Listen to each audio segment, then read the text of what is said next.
Assalamualaikum warahmatullahi wabarakatuh. Nahmaduhu wa nasta'inuhu wa nastaghfiruh wa nastahdihi wa nastarshiduh wa na'udzubillahi min syururi anfusina wa min sayyiati a'malina. Man yahdihillahu fala mudhillalah wa man yudlil fala hadiyalah. Wassalatu wassalam ala Rasulillah Sayyidina Muhammad bin Abdullah wa ala alihi wa sahbihi wa man walah. Arsalahu bil huda wa dinil haq liyudhhirahu 'alad dini kullih wa kafa billahi syahida. Segala puji bagi Allah yang maha terpuji atas segala kesempurnaan-Mu ya Allah yang maha sempurna. Tuntunlah kami ke jalan yang benar dan tetapkanlah kami senantiasa di dalam kebenaran itu. Amin ya rabbal alamin. Salawat dan salam semoga terlimpah kepada junjungan kita Nabi besar Muhammad sallallahu alaihi wasallam, panutan seluruh manusia beriman yang menginginkan makna hidup di dalam garis-garis kehidupannya. Salam juga buat keluarganya yang suci, sahabatnya, saudara seiman, serta sekeyakinan yang senantiasa mengikutinya dengan ihsan. Masyiral muslimin rahimakumullah. Kalau yang lalu kita bahas indahnya keterbatasan, nikmatnya keterbatasan, maka sekarang saya ingin membahas nikmatnya ketidaktahuan. Aneh, ketidaktahuan adalah satu nikmat yang luar biasa. Salah satu contoh, ada seorang anak muda, satu malam dia bermimpi,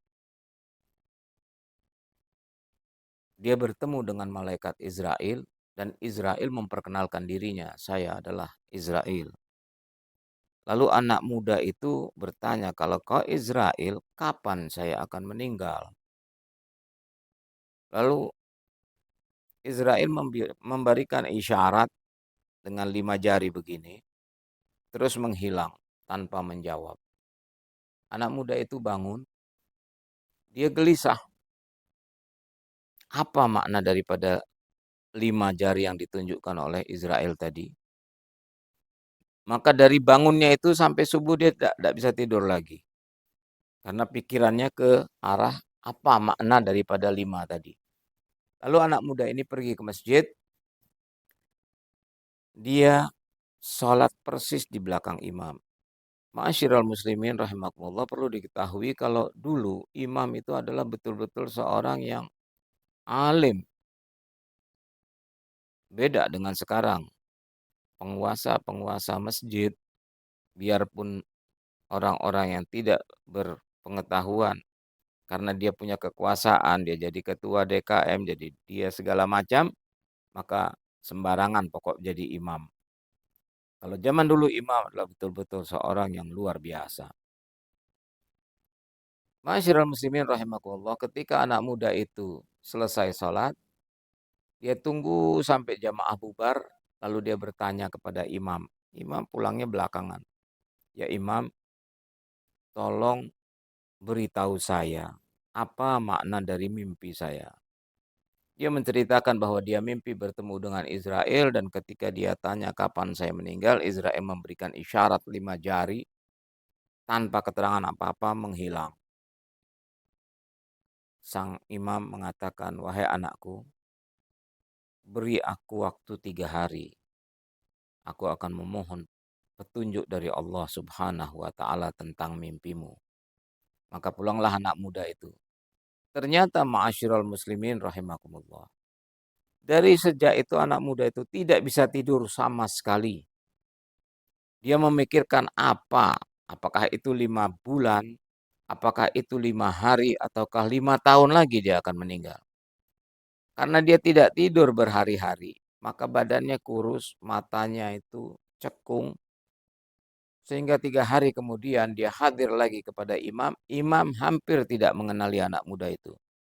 Siapa engkau? Aku yang bertanya kepadamu, wahai imam, dan aku menunggu jawaban darimu. Aku tidak bisa tidur selama 3 hari ini. Lalu imam yang sudah mendapatkan petunjuk dari Allah, dia menjawab dengan sangat bijak.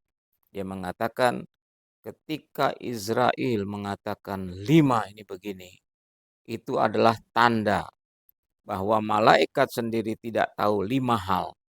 Yang pertama, kata sang imam, wa indahu ilmu sa'ah. Dialah yang tahu kapan datangnya kiamat. Wa yunazzilul ghaith. Dialah yang tahu kapan detik turunnya hujan. Kalau jamnya sekarang masih bisa diketahui atau harinya, tapi detiknya satu pun tidak ada yang tahu. Wa ya'lamu ma fil arham. Dialah yang mengetahui apa yang ada dalam kandungan perempuan maupun dalam kandungan hati. Wa ma tadri nafsun madza taksibu ghadan. Dia tidak tahu apa yang akan dilakukan oleh manusia besok. Wa ma tadri nafsun bi ayyi ardin tamut. Dan tidak satu orang pun tahu kapan dan di mana dia akan mati. Itulah 5 hal yang dimaksudkan oleh Israel bahwa dia sendiri tidak tahu 5 hal ini. Masyiral muslimin rahimakumullah. Inilah karunia Allah, kasih sayang Allah, bahwa kita tidak tahu kapan kita mati. Karena ketika anak muda itu baru menafsirkan 5 ini apa 5 tahun, 5 bulan atau 5 hari, dia sudah tidak bisa tidur. Maka seseorang yang mengetahui kalau akan mati besok, gelisah bukan main. Maka dengan rahmat Allah kita tidak diberikan pengetahuan itu. Demikian ma'asyiral muslimin rahimakumullah, nikmatnya keterbatasan tadi dan nikmatnya ketidaktahuan adalah sebagian dari rahmat-rahmat Allah yang sangat besar terhadap hambanya. Billahi taufiq wal hidayah. Wassalamualaikum warahmatullahi wabarakatuh.